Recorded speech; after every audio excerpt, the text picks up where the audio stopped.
Good morning, guys. It's Brenda Douglas, real estate agent here in Prince George's County, Maryland, which is also a part of the DMV.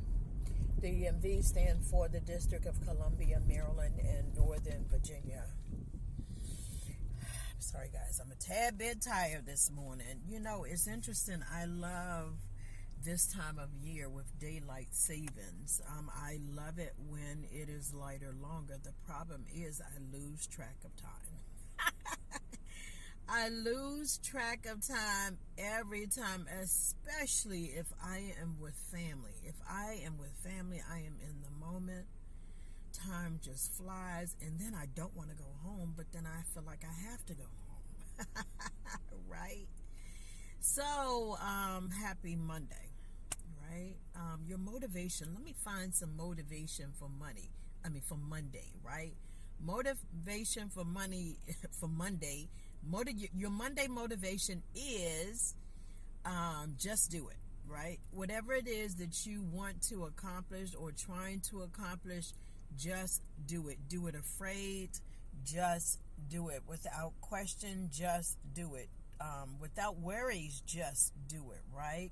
So I know that's not the typical motivational quote, but it is the quote for the day. Just do it, right? Whatever it is that you want to accomplish. Okay. So, and I forgot to plug in. If you're curious about what it's like to live here in the DMV, go ahead and visit my YouTube channel. My YouTube channel is, my head is all over the place, 50 Plus Home Team, and that plus is spelled out. 50 Plus Home Team. There you will find not only real estate related information, but also you will also find, the sun is always behind me. You will also find community events that we have here in the DMV. Is one of the things that I absolutely love about living here. Now, if you live in the DMV currently and you know who you are, go ahead and send me a small video clip of a community event. Some churches have events, some neighborhood have some events. I'm not talking about the backyard barbecue because I would have video clips for days. I'm talking about the community events.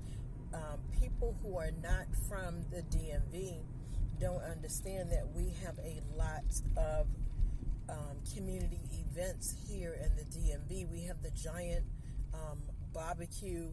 We have the Hispanic Heritage Parade and Festival. We have a lot of festivals. I just went to a folk life festival, so I will be posting a video about that. So we have so many events here in the DMV where the community comes together. And I used to think that all places had that until I moved out of state, and then I was like, whoa, what's going on? No. What is everybody doing?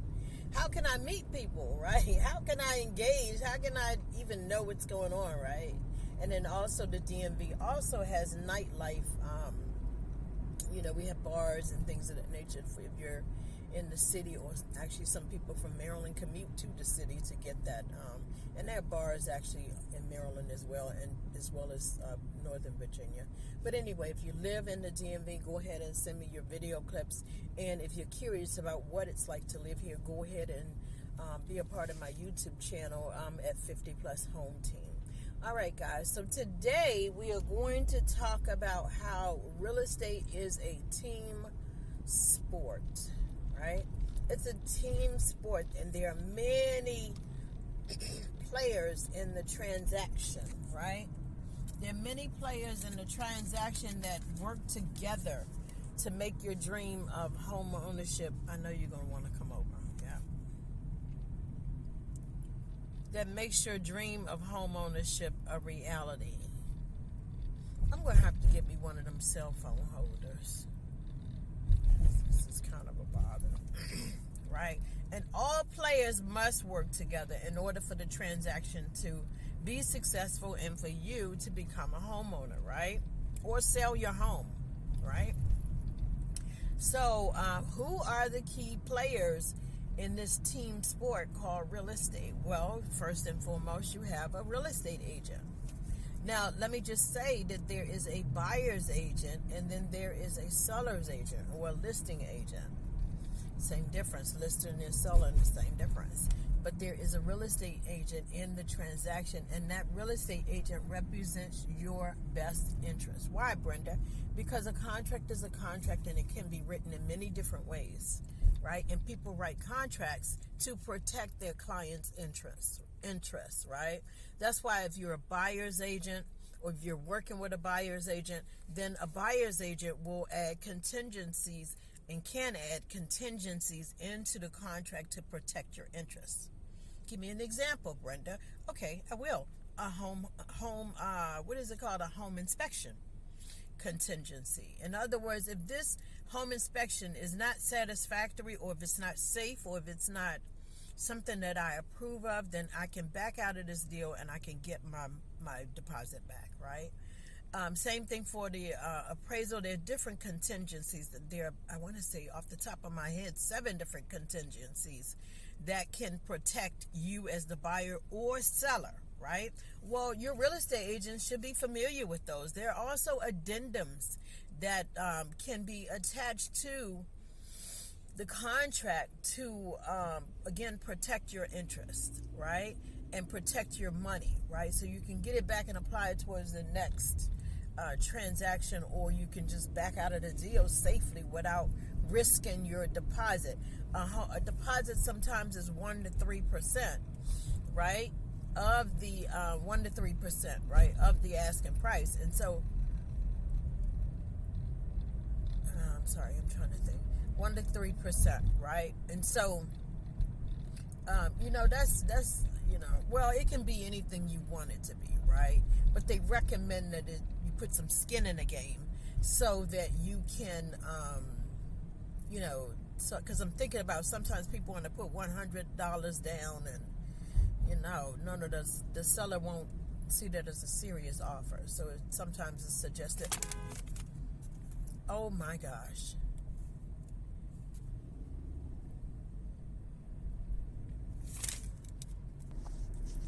I'm sorry, guys. I don't consider myself a fast driver at all. But when somebody is snail driving, like, it just, so I had to speed around that vehicle. Sorry.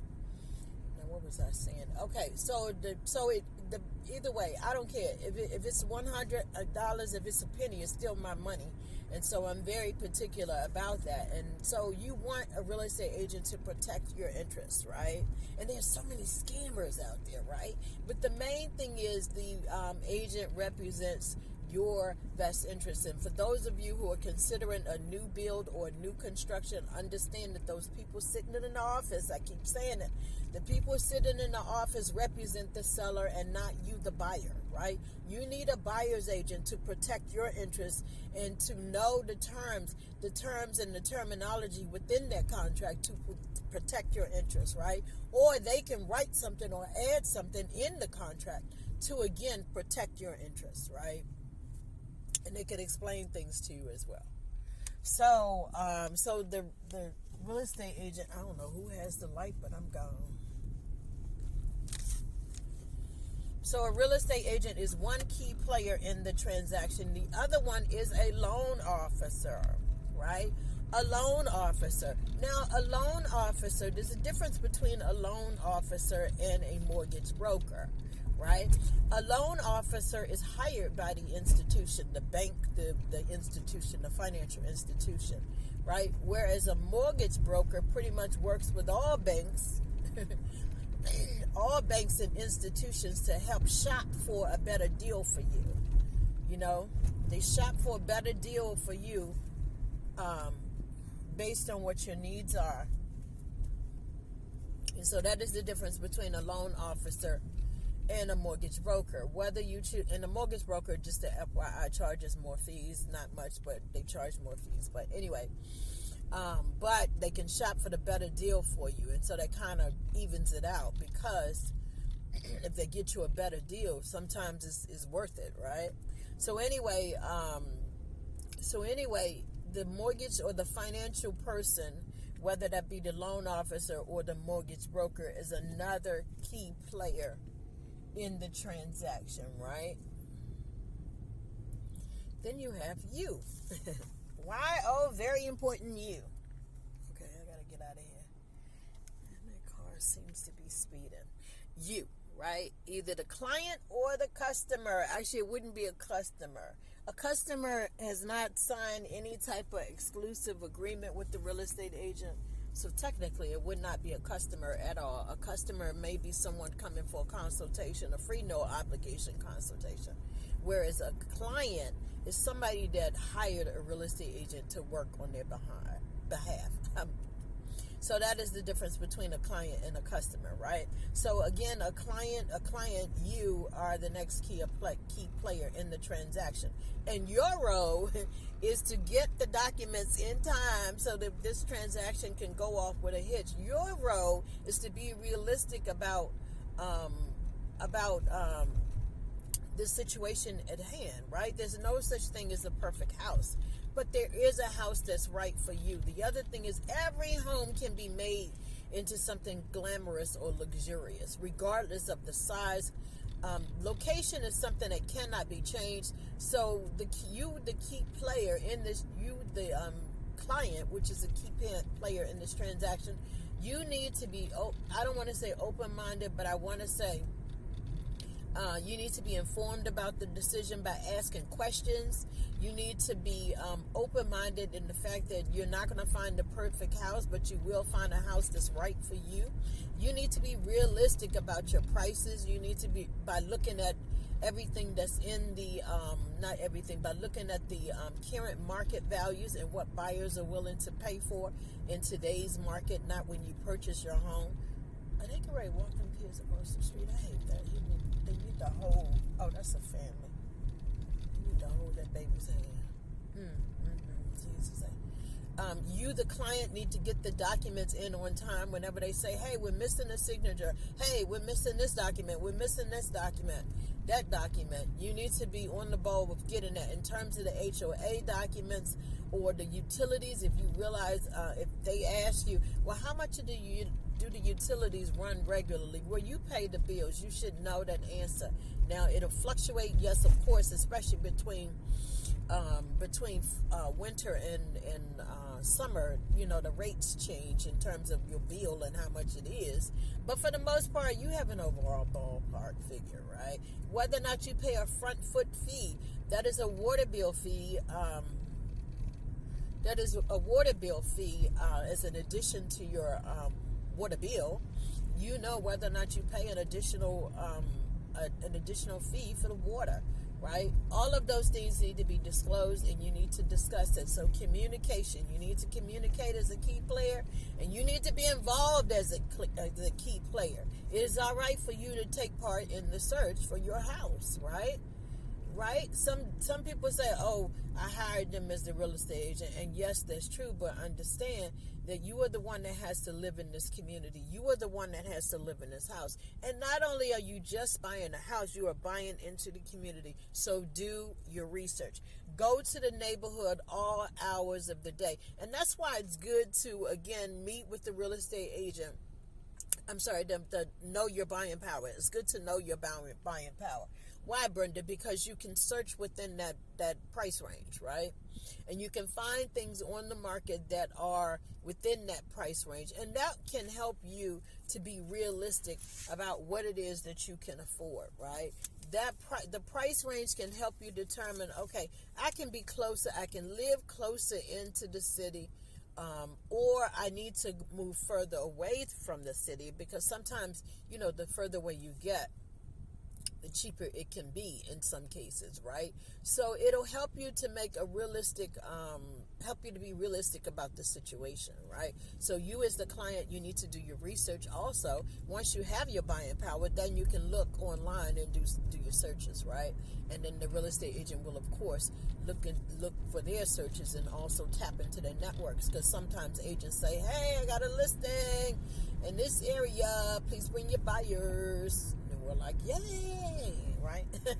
So you as the client need to do your part in this transaction so that you can successfully become a homeowner. Now, a home inspector looks at the structure, it looks at the plumbing, it looks at they look at the appliances, they check the appliances, They check the HVAC system, among other things, right? A home inspection, a home inspector, is like going for a health checkup, like with your physician, right? They, they tell you what is wrong with the house, or what could be wrong, or what is wrong with the house, right? They tell you everything. And what actually is not like a physician, because a home inspector is guaranteed to tell you something, something, right? The question is whether or not that something is cosmetic, or whether or not it will stop the deal, right? A home inspection, the home inspector checks the property, right? Oh, no. I'm sorry, I had a thought. God forgive me. I had a thought. Just saw something. So, a home inspector is guaranteed to find something wrong, but a home inspector keeps you informed about what needs to be done, whether it be now or later, right? So you want the inspection. A home inspection is optional, but it's not recommended that you skip a home inspection, right? Just like with your health. Like, I want to know what's wrong. Let me know what's wrong so that we can heal what's wrong quickly and before it spreads, right? So I want to give this home a checkup so that if anything's wrong, I know. If the roof has been there 5 years versus 15 years, right, then I know whether or not this roof is close to its lifespan, and I need to be prepared within a few years to be able to replace that. But if I don't have a home inspection, then I don't know, right? The other thing is the home inspection can tell you where leaks are if they see them. He just ran that red light. Ran the red light and hold on, let me back up. Ran the red light in the middle lane and also did a U-turn. How about that? In the middle of the intersection. DMV for ya. Ah, God almighty. Okay, so the next person, the next key player in the transaction is the title company. Title company, underwriter, title processor, the title company is the next one. Now, a title company looks for any clouds on the title. They look for who is the lawfully right property owner. Who really owns this property? Is there a lien against this property? That would be a good video. Liens, tax liens, what other type of liens? Contractor liens. Like if a contractor comes out and put a deck on your house and you don't pay them, they can put a lien on the house. They're HOA liens, right? And the reason why these are important, tax liens, the reason why these are important is because he's a cute little doggy. The reason why these liens are important is because a lien can stop you. It can't stop you. You got to pay the lien off before the house can be sold. The house cannot be sold when there's a lien on it. You got to pay it off in the transaction. So that's one of the things that'll be deducted at closing. So they check for any liens, any clouds on the title. In other words, who is this owner? Because sometimes people pass away, etc., etc. So a title company checks the title and makes sure that the person selling this home is rightfully able to sell this home, right? And then they transfer the title from I think I'm gonna wait. And then they transfer the title from one owner to the next owner, from seller to buyer, what have you. But the next one in the transaction is the appraiser. The appraiser, I like to think of an appraiser as the end all be all. An appraiser is hired by the lender, but the buyer pays for it. But they're hired by the lender. Inspector, I forgot to say, the buyer pays for it as well. The home appraiser, the buyer pays for it, but a home appraisal is not optional unless you're buying with cash.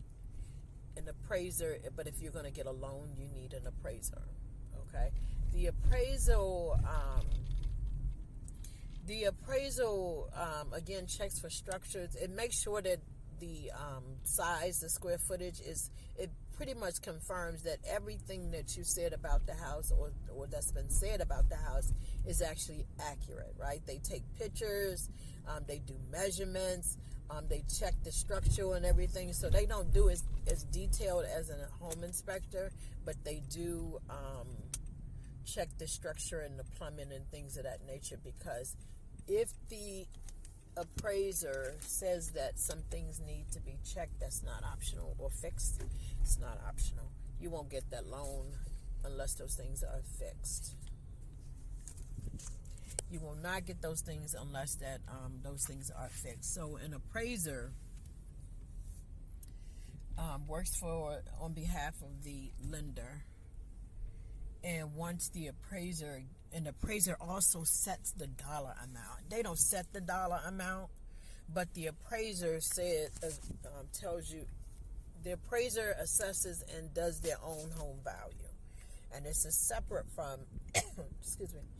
And this home value is separate from what a real estate agent advises you to sell the home for, right? An appraiser does their own measurements and their own calculations, and then they say, okay, this home is set for this value. Now understand that sometimes that amount doesn't match what your sales price is. And so that's why sometimes, a lot of times when the appraiser comes in, agents are on pins and needles. Please let this dollar amount be close to or more. If the appraiser comes in and he appraises the home for more, then wow, whoopity, you done walked into some equity. If the appraiser appraises the home for less than your asking price, then what that means is somebody's going to have to pay the difference, or the seller is going to have to come down with the money. Like, that's when you go to the negotiating table and say, hey, this is what this appraises for. And again, it goes back to that contingency and that addendum and things of that nature to protect your interests. But an appraiser, again, works for the lender. An appraiser establishes how much this home is valued at, and if appraiser's dollar amount is different from that of the listing price that the agent and the don't you bring your butt over here, that your agent does or has on the contract, then the appraiser wins, because the appraiser works for the money people. Work for the person, and if that dollar amount doesn't match, or if the appraiser says that these things need to be fixed before you can get that house, if it's not fixed, you won't get that house. So that's why I said, the appraiser is the end all be all when it comes to you getting that home financed.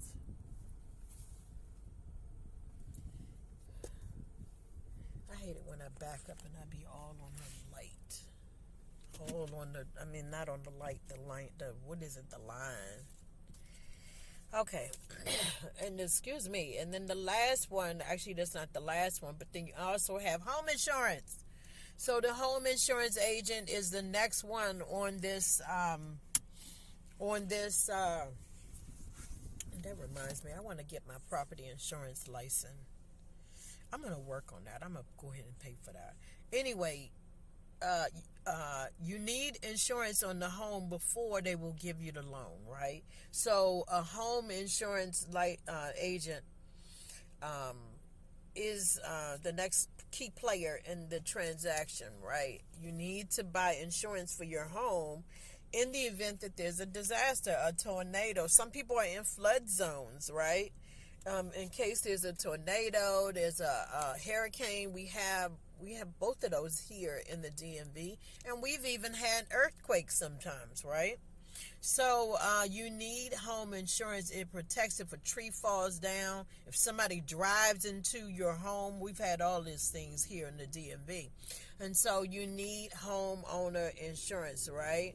It protects the property. It protects the buyer, and it also protects the lender, right? It protects them as well, because while you're paying on it, the house is technically theirs, okay? And then last but not least, you have the mortgage servicer.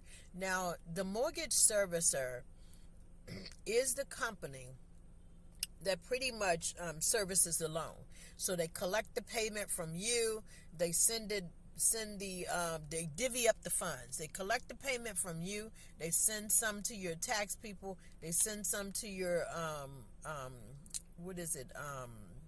they send some to your tax people. They send some money to the investors, right? So they divvy up the money, right? And then they send a portion to pay for your home insurance, right? So the mortgage servicer, they collect your payment again, and then they send out the payments to the different people that need to get paid.